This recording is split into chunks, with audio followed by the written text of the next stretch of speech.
Thank you all for being here. It's really great to see so many familiar and new faces. My name is Sina Alderman. I'm the Managing Director of the Daily News' Innovation Lab. Conversations is a series of events we started about 3 years ago to get the Daily News and the community together to talk about issues facing media companies as we go through this incredible change that's facing the industry. I'm so excited to welcome you to this panel.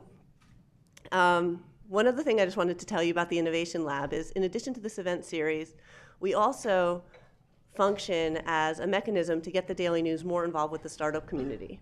So if you are involved in a startup that's working on a solution that could help a company like the New York Daily News, we definitely want to hear from you, and we have various programs in place to collaborate with and work with startups. So we have everything from an office hours program, which is a very simple meeting with the Daily News team members where you can get feedback on your project and what you're working on. And we definitely are interested in hearing about what's coming down the pipeline. We also have a more involved incubator program. So if you're interested in any of that, definitely check out our website, which is at lab.nydailynews.com, and look forward to hearing more about your projects. But back to this event, I just wanted to take a minute to thank our sponsors, Microsoft, for this fantastic space, Inform, and Davis Wright Tremaine.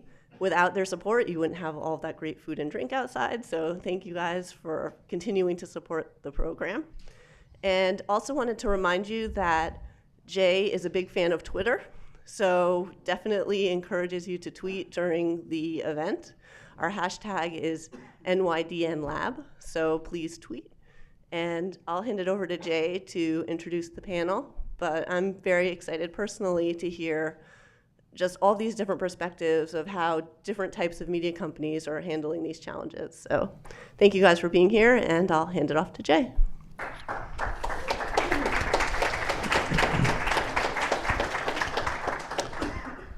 Thank you so much, Sina, and thanks to the New York Daily News Innovation Lab for sponsoring this this event. I was here last year for one of these, and it was really good. I teach journalism at NYU. Some of you know me from Twitter or from my blog. The other thing I do that I want to mention is I'm director of a graduate program at NYU called Studio 20. We are focused on innovation in journalism. We teach through the project method, which means we do things, make things, build things with media companies, with our students working on puzzles in innovation that various news companies around New York and around the world should be devoting attention to, but can't for various reasons. We have somebody working at Quartz. We've had people working at the Daily News. We haven't had anybody at Bustle yet, but hope springs eternal. So if you are a company that wants to work with smart graduate students, some of whom are here tonight, you should definitely hit me up in person or online. And if you are interested in studying with us, you should also let us know. Our program is called Studio 20. We have Priya, Jim, and Kate here today. We're going to get to our questions for them in a minute. I have a short introduction to frame our discussion tonight, and then we'll get right to questions, and you'll have a lot of opportunity to question them as well. I want to start with a brief clip that some of you may recognize. It's Sam Zell, the man who gained fame when he won control of the Tribune Company, speaking to journalists at the Orlando Sentinel in 2008. You may recognize this because John Oliver from Last Week Tonight used this in a recent essay he did. So watch. I want to make enough money so I can afford you. It's really that simple, okay?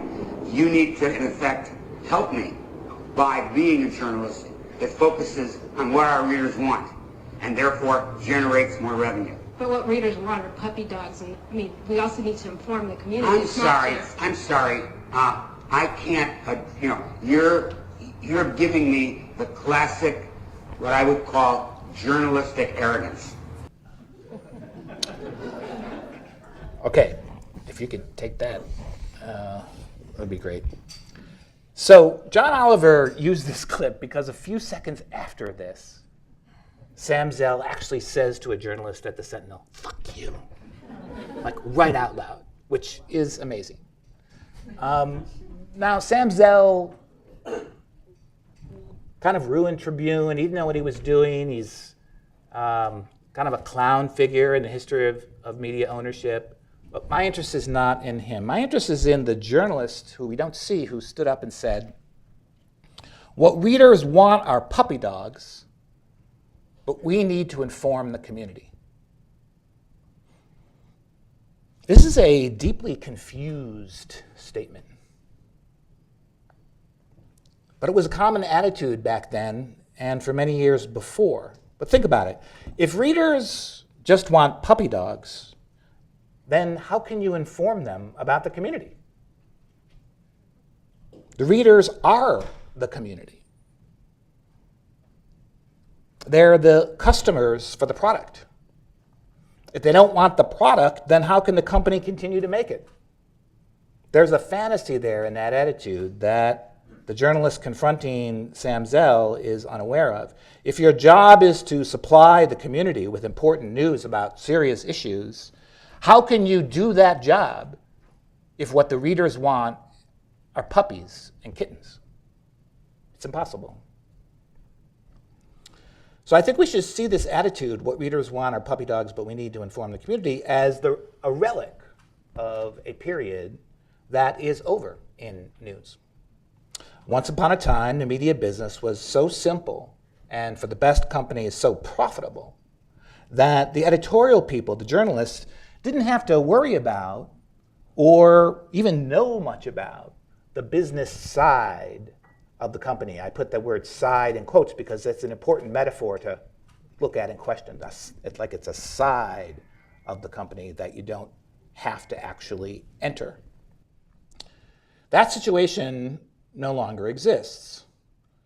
The usual way in which we in journalism talk about this is to say that the wall has come down. The wall between business and editorial has come down. And it's generally assumed that the wall was a good thing because it kept the news product pure. And that's the way it was for decades upon decades in the news industry.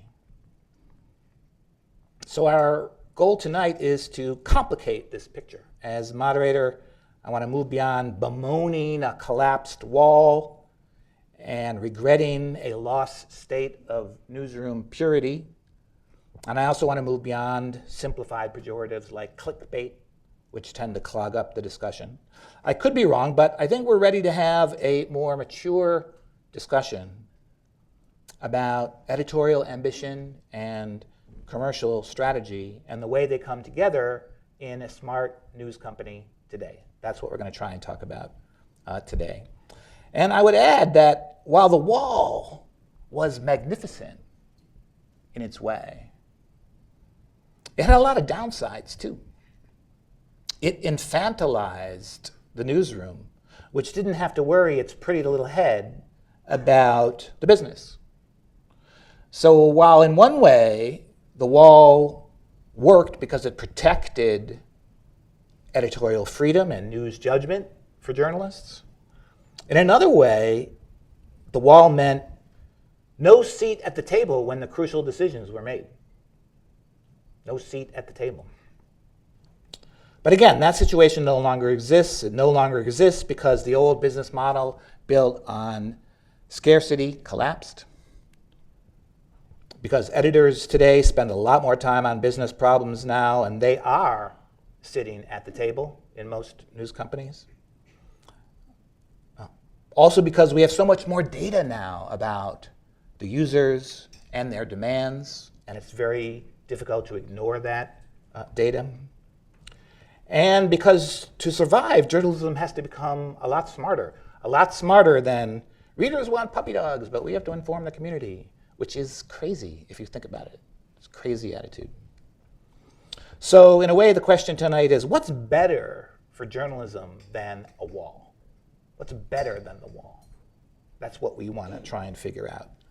Not just how do you propose to make money and flourish as a commercial content company, which is a necessary question, but what do the editorial people at Quartz, the newsroom at the Daily News, the editors at Bustle have to understand about their business model to do their job well as journalists? Do you understand the question?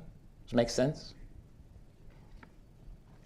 How do editorial strategy and commercial ambition come together, and what sort of connects these two? That's what I want to ask about in my first round of questions. So I'm going to start with Jim. Jim, you're representing the legacy media here, Daily News, which at one time was a very simple business, a tabloid newspaper. You did news, you got readers, you sold those readers to advertisers. On a big news day, people bought a lot of copies. You made a lot of money at one time. Now, it's not that simple anymore. So I want to ask you, what is the current business model of the Daily News? What did it used to be before this?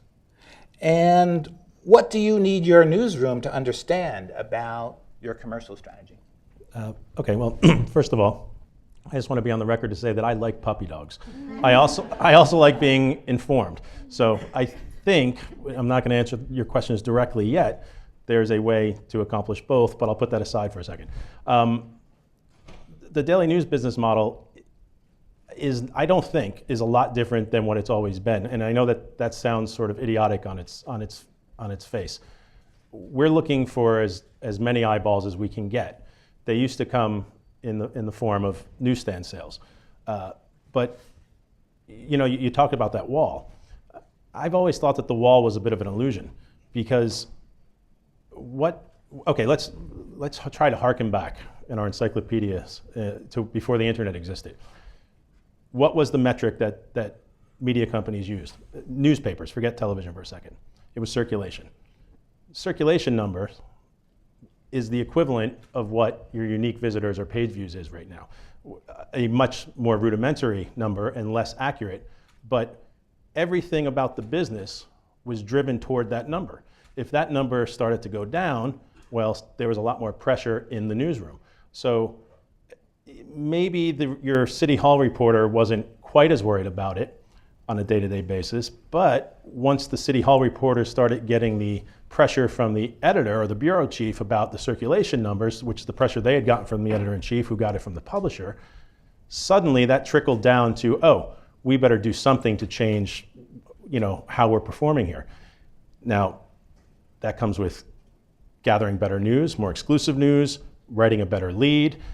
Again, tabloids were clickbait before clickbait existed. The page one, and we've proven that in the last year, it still is clickbait. And so when you ask me what the business model is, I don't, and again, I've been at it for 17 years. So relatively, new to this. You can get one of my colleagues who've been up at it for 40 years and they might have a different answer, but to me, it's about attracting an audience. We're just using different platforms. You're still trying to write the best headline. You're still trying to write the best lead. You're still trying to get the angle on the story that nobody else has, because that's what's going to inspire people or motivate people to come to your site or to your social media account or to, God forbid, the newsstand and actually buy a newspaper. Mm-hmm. If the job is just getting eyeballs, though, the Daily News Online has the entire globe from which it can draw eyeballs. That's a different situation, isn't it? True, but with that comes a much larger field of people and companies trying to also garner those eyeballs. And when we talk about eyeballs, not every eyeball is created the same. So there are going to be the eyeballs who are simply coming to you looking for the puppies or looking for Kim Kardashian, and then there are going to be the others who are looking to be informed. And to your point about the anonymous reporter in the Zell video, I think that we sell our audience short when it comes to thinking about just the actual number of people who do want to be informed and are begging to be informed. And I think the one thing, when you mentioned, Zell mentioned journalistic arrogance, there was a time before the internet when we figured, we put it in the paper and people will read it, just simply because. We found out now that that's not the case, because you put a story up online and you hear nothing but crickets if you haven't done it the right way, or if you haven't packaged it the right way. When you do everything well, when you do solid reporting, exclusive reporting, great writing, you package it well with video or interactives, and you nail the headline, well, you can still be successful in this business. So is that a little more complicated than simply, okay, well, we got to hit 3 deadlines tonight and make sure that we get the connections on the trucks and get the papers out there at 5 a.m. in the morning? Possibly, but to me, it's a different sort of stew of complication. Okay, one more question on that. Do you care if your editors and reporters understand the difference between the value of a drive-by reader who saw a story and went to the Daily News to get it, and a loyal reader who's coming back again and again? Those are very different economic propositions for the Daily News. So do you care if that distinction is understood by your... Well, I think the answer to that is it depends on what the story is or the piece of content it is that we're talking about. So there are going to be some editors or reporters on our staff, some of them probably in the room, so I'm not going to name any names though, who will be charged with producing fluffier content that is going to produce maybe more eyeballs, but they're going to be drive-by. They might not come back to the Daily News until the next Kardashian wardrobe malfunction. And then there's going to be our investigative team or our City Hall reporter who's going to be doing the more important work, and that's going to be the eyeball that potentially is more valuable and that we can maybe hopefully monetize more because they're going to come back. Is it necessary for the reporter to understand that? I'm not 100% sure that it is, beyond them executing their job at the highest level, the most optimal level, which is writing the best lead, picking the best photos, writing the best headline, coordinating with the social media team to make sure that we're optimizing when and how we share this with our readers. Editors, it gets a little more murky because they have to make sure that all of those things are happening and then some. And then they're also answering directly to me or to one of my deputies. So it gets a little more complicated there. But again, I as I'm hearing myself say this, I think, well, it's not a lot different than what it's always been when it comes to that. Okay. Jim's an editor-in-chief. Priya, you're director of platform products for Quartz. Maybe you could start by saying, what is a director of platform products? So I have a pretty interesting background. I started my career as a reporter, I was covering technology news in the Bay Area, mostly focusing on emerging technologies like smartphones and this was back in 2009, 2010. So smartphones, iPads, etc. And then I transitioned to becoming a mobile editor back in 2010 when some news organizations were sort of thinking we need to focus on mobile, we need to do a lot more. And now and eventually I became a product manager, and product manager is one of those roles that people don't talk about enough in newsrooms, but fundamentally sort of, understanding all the mechanics that you're talking about. What's the content? How can we best monetize it? How do we make sure we communicate that to the editors?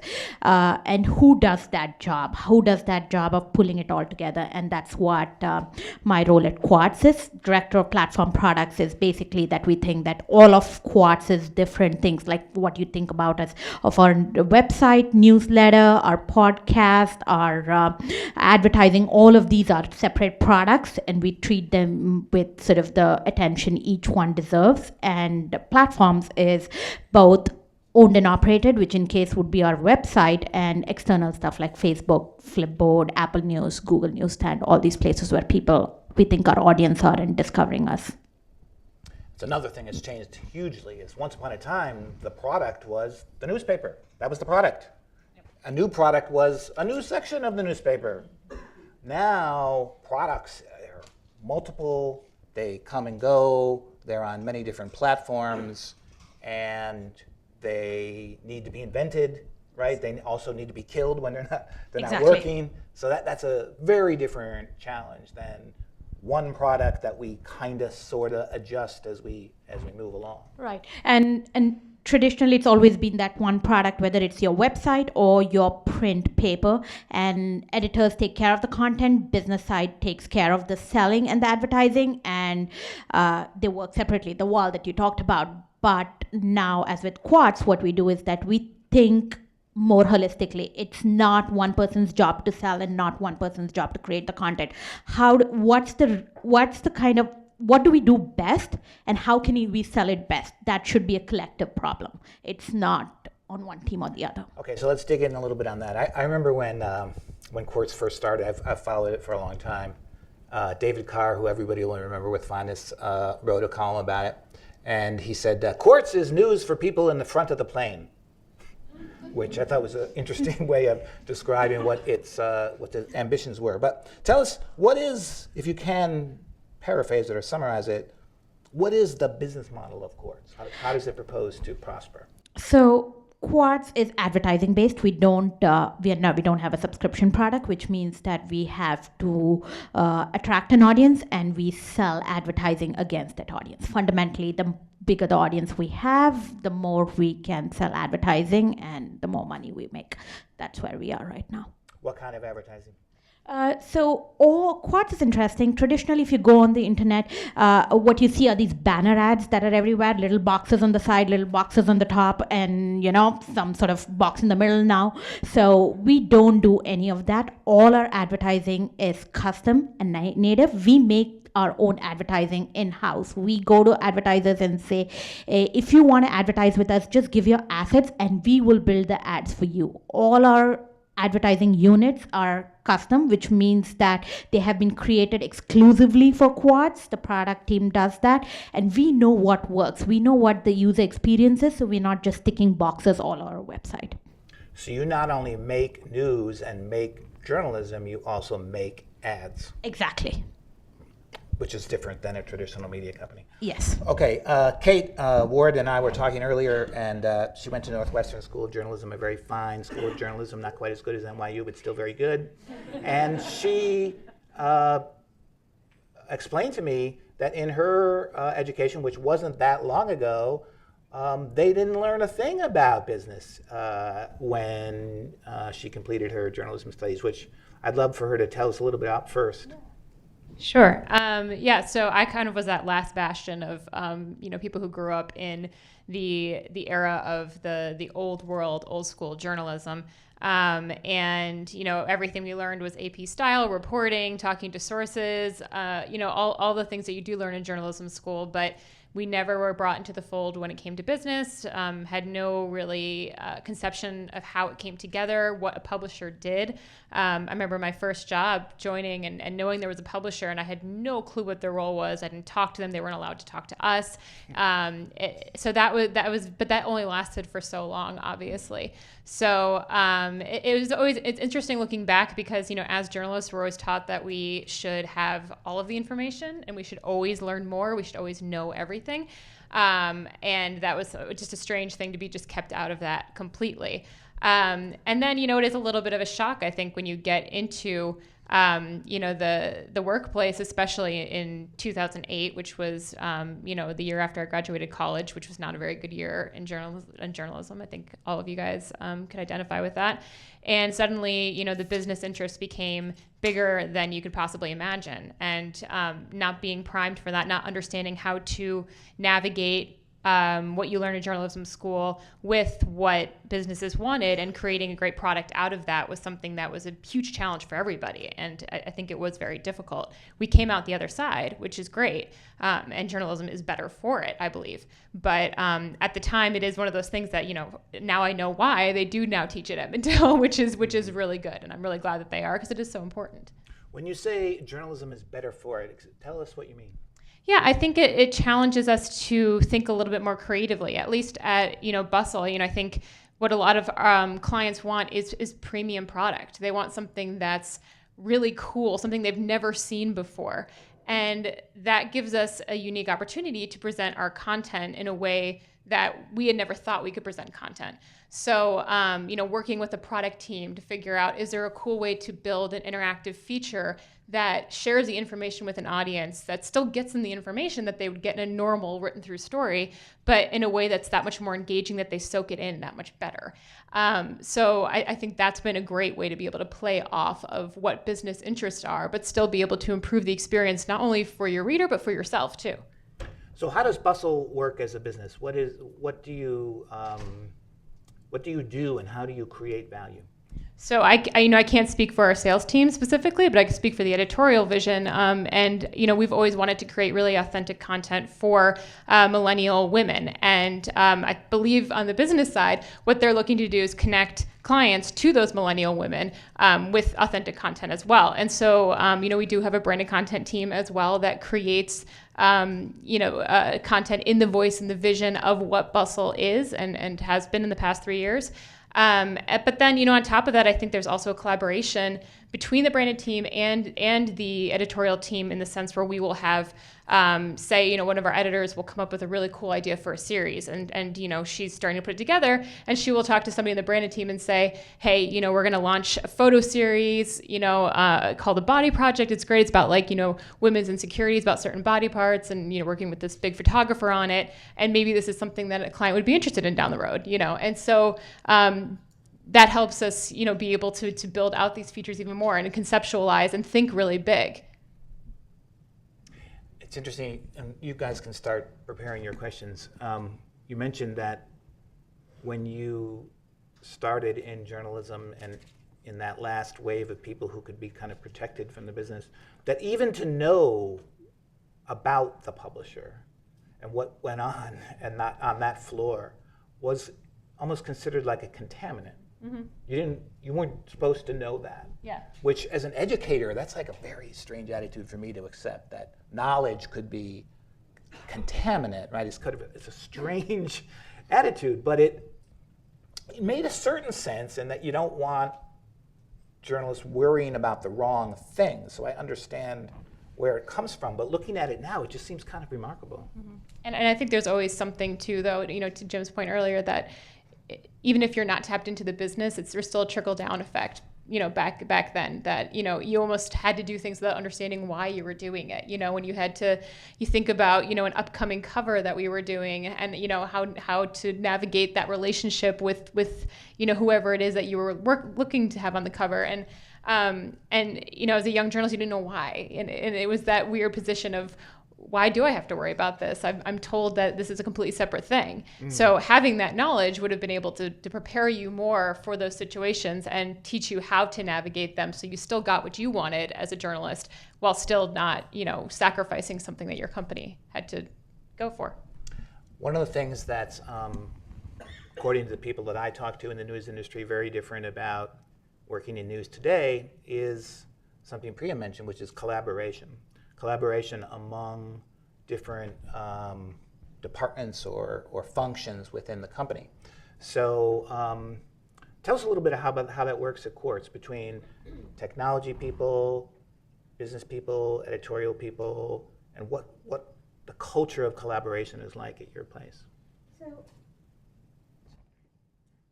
So newsrooms that I worked in the past had this whole separate idea of product engineering, sales on one side and editorial on one side, So traditionally, if you wanted to do something new, you would product and sales would come up with sales would come up with the idea. They would go to product would coordinate with engineering, and then they would kind of inform one editor who they saw as the representative of the newsroom, and that person kind of played along, So, and that was a pretty awkward dynamic. What's changed and now what we do at Quartz is that I have a background as a reporter and editor.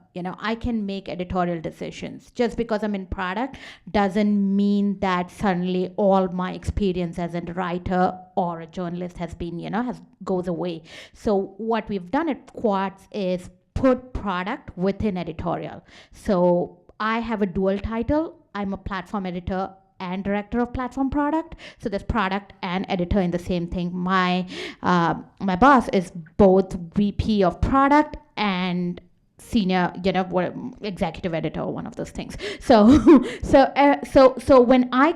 when the idea starts from us, from the product who's also part of the editorial. I'm talking to editors every day. I'm in all the edit meetings. I am, sort of part of the conversation. So when we want to think about new products, then the idea either originates from the product team, which is also the editorial team, and then goes to sales, or vice versa. Sales comes to me or someone else in product and says, hey, you know what, we think if you can do XYZ, then we can possibly sell it at a higher rate. At which point I say, look, I can do it, but not in the way that you're thinking. Let's sort of brainstorm and do this. I'll pull in a couple more people and we make choices and then decide what we want to do and build it. So it's very collaborative, and it's a conversation between different people who understand.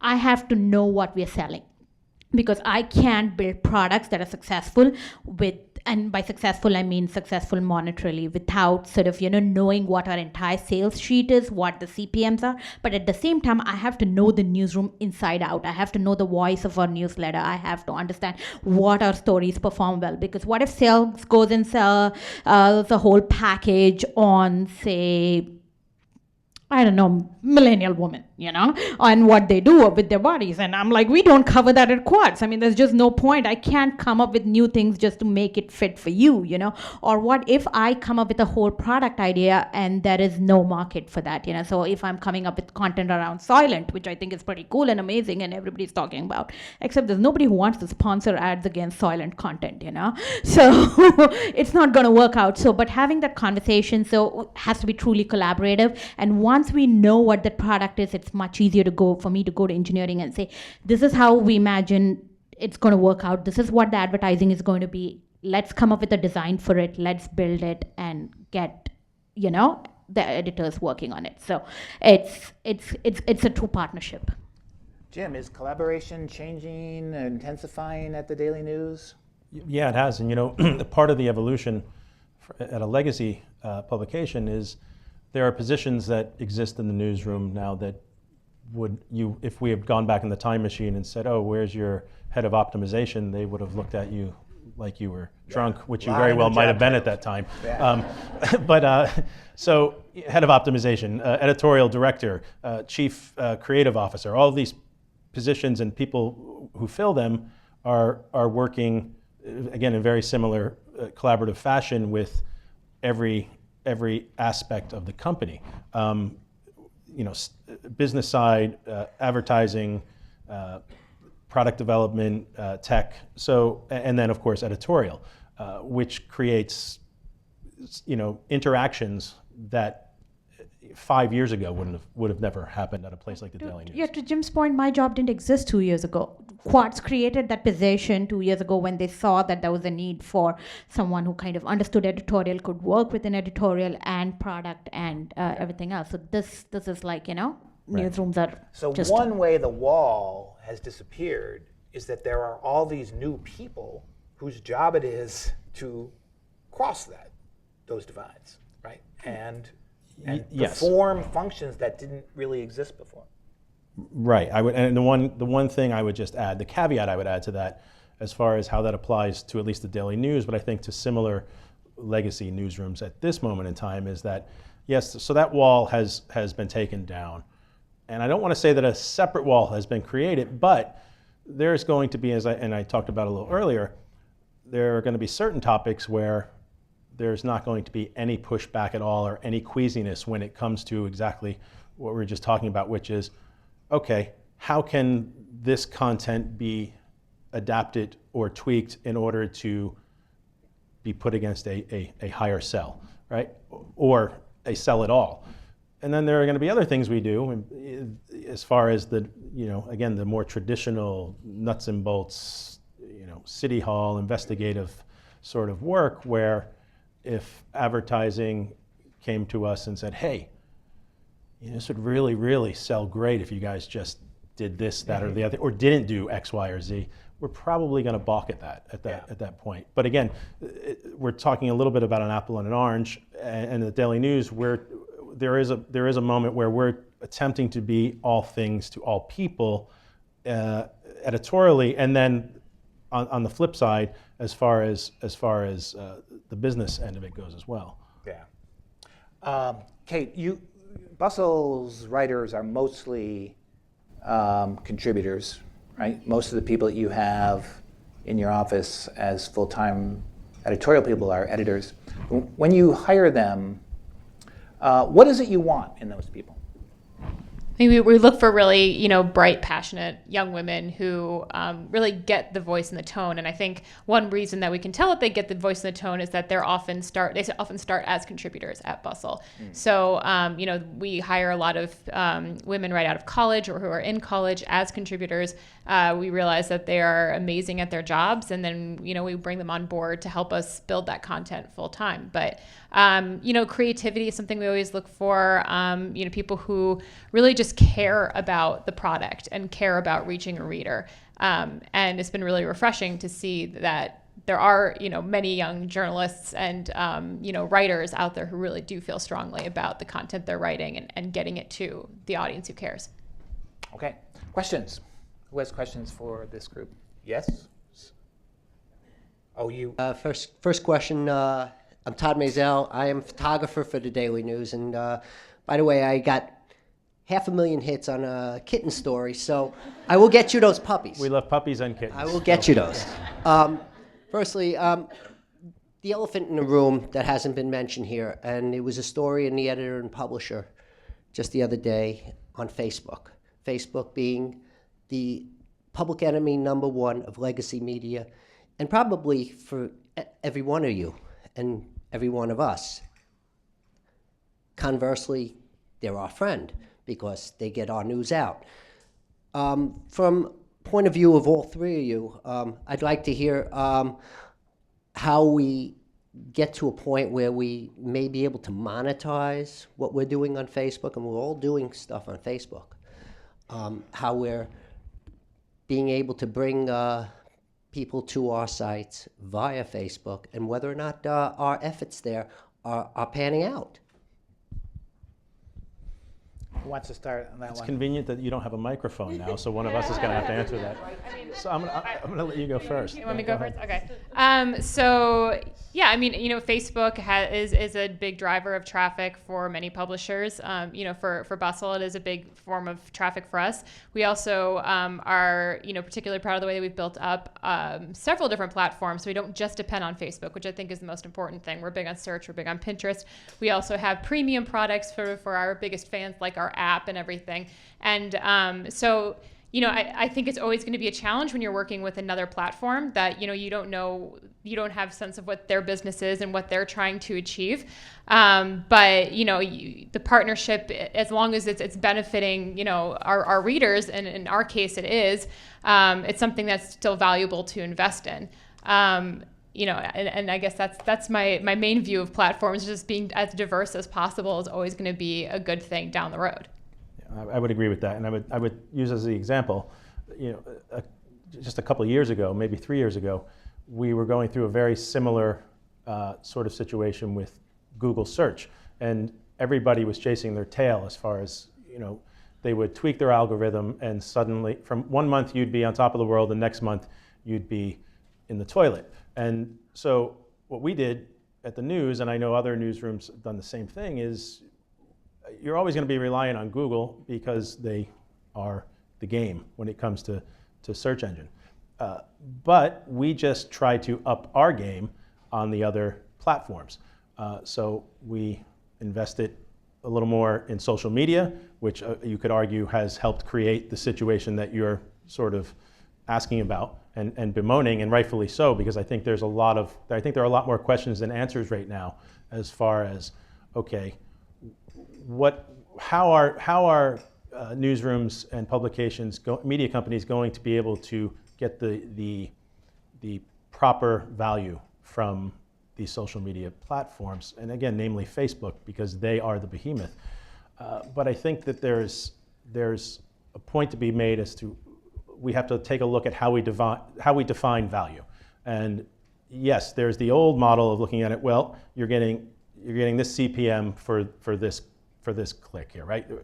And that's going to give you X amount of dollars. But there's another way to, and my God, as editor-in-chief, I start talking like a publisher and start using these terms. There are other ways to brand your content, and there's value in that, and growing that audience that might not be in a short-term sort of monetization, but you can have a little more of you can have a slightly longer tail on that maybe down the road. Now, with that said, if we have figured this out completely, I probably would be making a whole lot more money, and I might even be doing something different, like sitting on a beach with a drink in my hand 24 hours a day. So we haven't figured it out.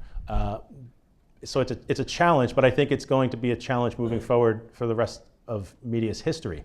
Technology is going to be constantly changing and adapting, and we have to be as nimble as possible in order to maximize that technology, whatever it is at that given time. All right, well, I want to move on to other questions. Who else has questions? Yes. Can you come up to the mic? Mike, we need, come to the mic.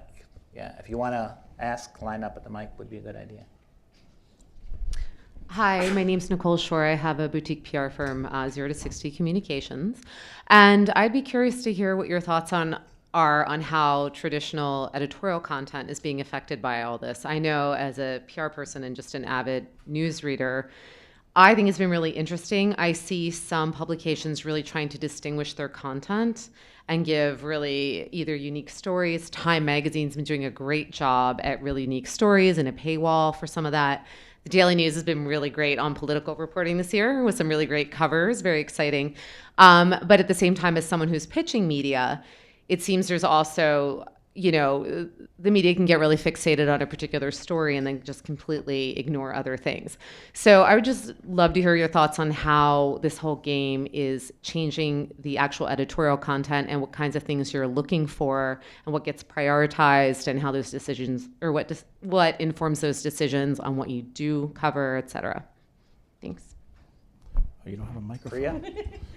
I feel like you're handing it to me for the most inconvenient question. So I think there's a pretty acute awareness in the newsroom of what works for your readership, and that's partly because of social media. If you're posting stories on Facebook, and that's pretty much every publisher, and a huge percentage of publisher traffic is coming via Facebook or Google, you have to find what works for your brand and for your readership. For instance, with Quartz, we can't possibly do something, again, sorry, millennial woman, because that's just not our readership. Our readership is more looking for global and sort of, business news kind of thing. They're looking for a smart spin on the day's events. And yes, that means that it becomes harder to pitch to Quartz, and I've heard this from a lot of PR people, that it's very hard to pitch to Quartz because they don't know what.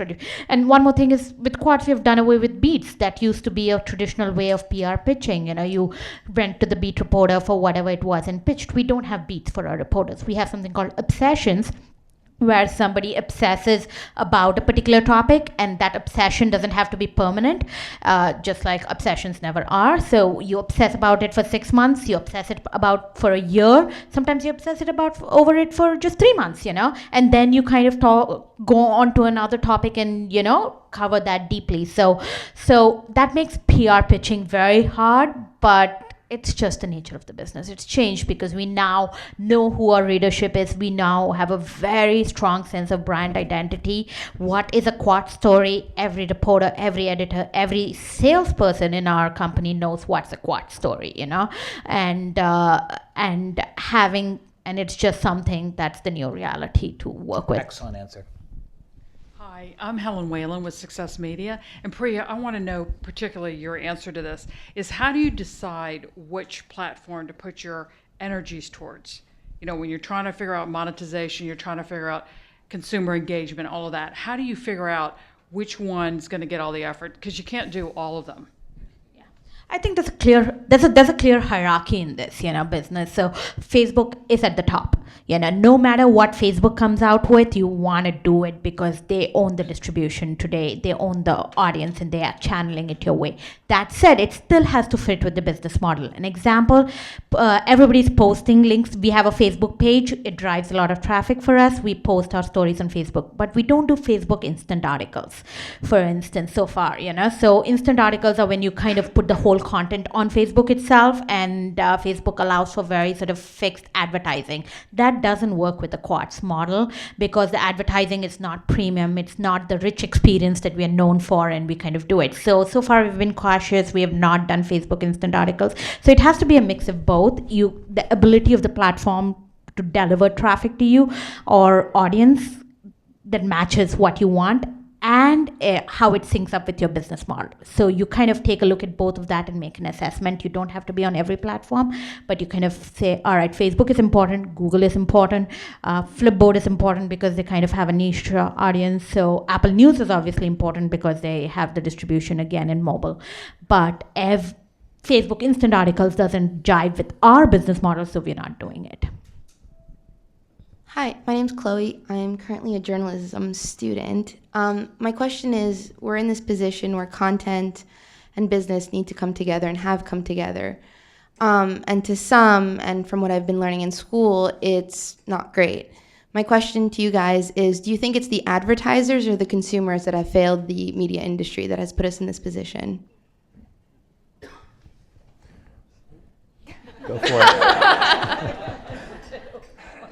Sorry. So no, I mean, I don't think we're in like a failed system right now. I guess I would say that I think it's like I was talking about before. I think we're actually in a really interesting, cool place where we just have to rethink how we do things and really flex our creative journalistic muscles. And I think every journalism student is taught to be really creative. They might not be taught about the business as I wasn't, but we're taught to be creative. We're taught to be nimble, and these things that Jim was saying that we have to make sure that we are moving forward. I don't really think it's anyone's failing. I think that it's just, a bunch of different opportunities have presented themselves, and it's just about how we choose to follow them. But what about the systematic layoffs that have been occurring in newsrooms across the country? Oh, well, I was very, very small. I was right out of school, so maybe that's better for... Well, I would add this, and then hopefully this will partially answer your second question, is that I think media companies have been the ones who have failed. And now I'm not talking about anyone currently here or in the room, or maybe even at this moment, because I think the moment is beyond, it's now a positive. I think we're in a positive place, and I think there's a lot of hope in a lot more newsrooms now than there was maybe even 2 years ago. But there was a failure in identifying the fact that advertisers and consumers of your content had more options, and it used to be that they didn't. And so Macy's would come to the Daily News and want to spend $20 million a year in advertising because we were arguably the best game in town for the demographic that they were looking to reach. And Henrietta Homemaker she subscribed to the Daily News because she didn't like the New York Post because she thought they were whatever, when she couldn't read the sentences in the New York Times or whatever, you know what I'm saying? Or she thought they were too hoity-toity, whatever it was. So they came to the Daily News, which was the nice little Goldilocks sort of option. But with the explosion of technology, well, the Daily News lost that sort of, that place when it came to advertisers and readers, and we're not alone. And it took us too long, I think, and when I say us, I mean the industry, to not only understand that, but to accept it and then act upon it.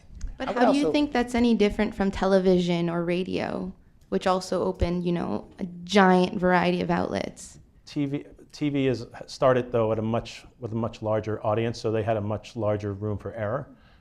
Radio, not so much, and they probably went to a darker, lower point than even print, and it's rebounded. But again, because of the technology. I would point out to you also that in the 1960s, newspaper penetration was around 90% in a lot of markets. By the 1990s, it was down to under 50%. And in that time, newspapers raised their rates for advertisers, raised their rates. So one time you were reaching 90% of the homes, and another time you're reaching under 50% of the homes, and it costs more to reach fewer people. How is that possible? It's only possible under semi-monopolistic conditions. Right. So that came to an end. And it's not like news companies or journalism own those advertising dollars. They're not yours. So nobody took them from you. It's the world changed, and you have to change with it. And as Jim said, that's sort of the story of the news industry now, and that has been accepted. We've moved beyond denial and grief to what I would agree is a better place. One more how much time do we have? One more question? Okay. Who's next? this young lady is. Hi, good afternoon. I'm also a journalism student. One of the things I was thinking about as you spoke, or just there's this theme of change and the relationship between media and, I guess, marketing or the private sector in a lot of ways. And I couldn't help but think about an article I read recently with regard to diversity rates in journalism. So we're experiencing a demographic shift, not only in age, but also in ethnicity.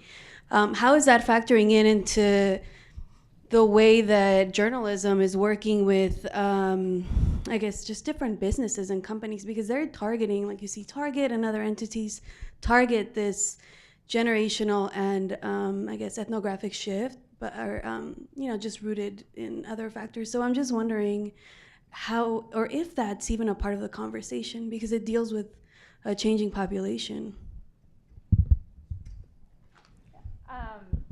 So I would say at Bustle, we really aim to be as inclusive as possible of everyone, whether minorities, body types, everything.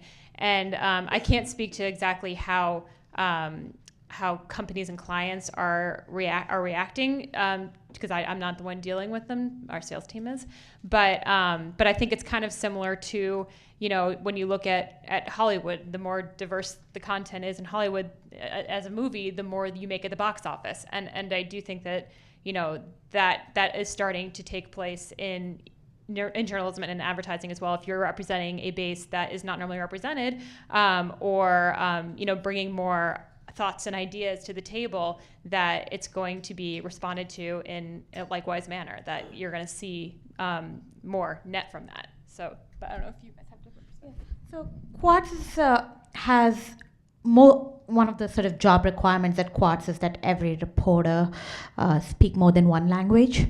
So we kind of make sure that our newsroom is truly diverse in many ways. We were probably one of the earliest news sites to have a Quartz Africa Africa side that focuses on business news from Africa, which is again a very interesting sort of value proposition. We found advertisers love that. It's a great sort of differentiator. We find that diversity is not just good for the good newsroom, but good for the business. Other questions?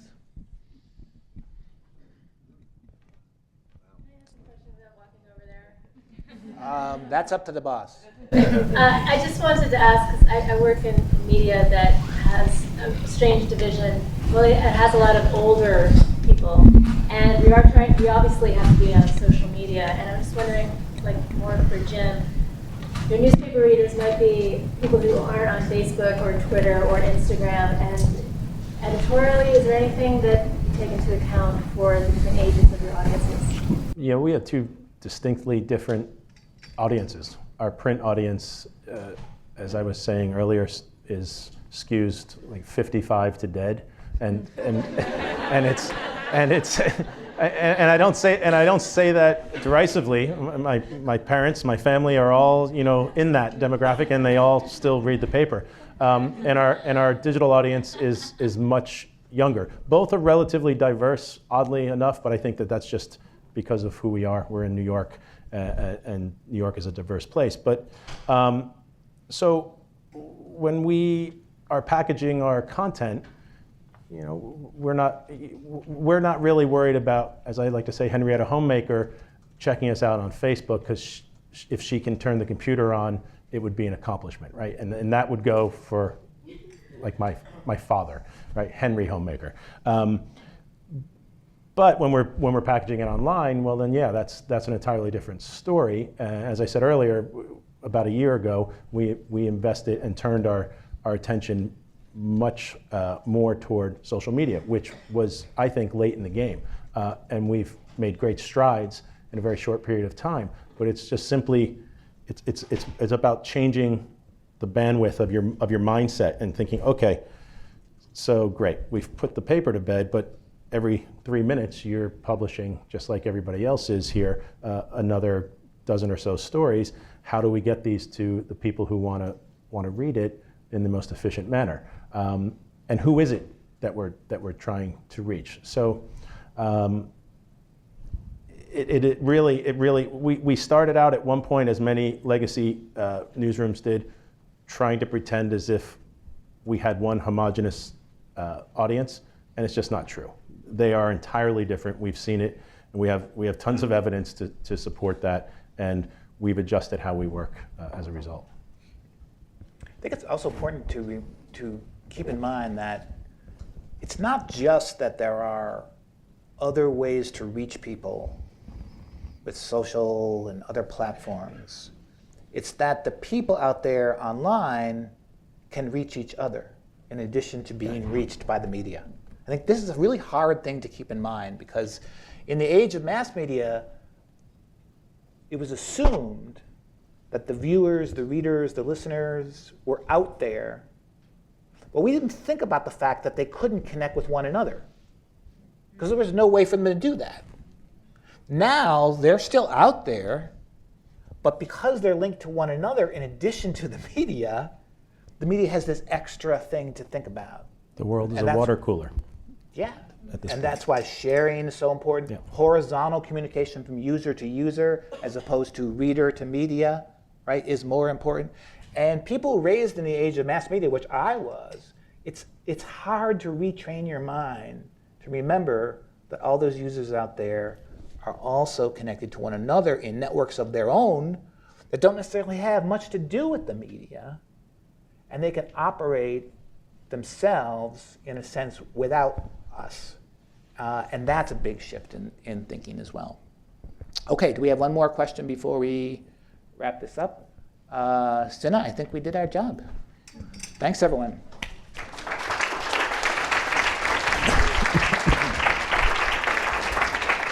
Thank you guys so much for being here. I feel like we're just sort of scratching the surface, but it's so interesting to hear all the different perspectives. So I really appreciate it, and thanks, Jay, for moderating. Thanks you guys for coming. We still have a lot of beer left, so I hope you guys will stick around and don't make us carry that stuff back downtown. And again, thanks to our sponsors, and hope to see you all at our next event, which is going to be on November 16th. Thanks so much. Great. One more, right?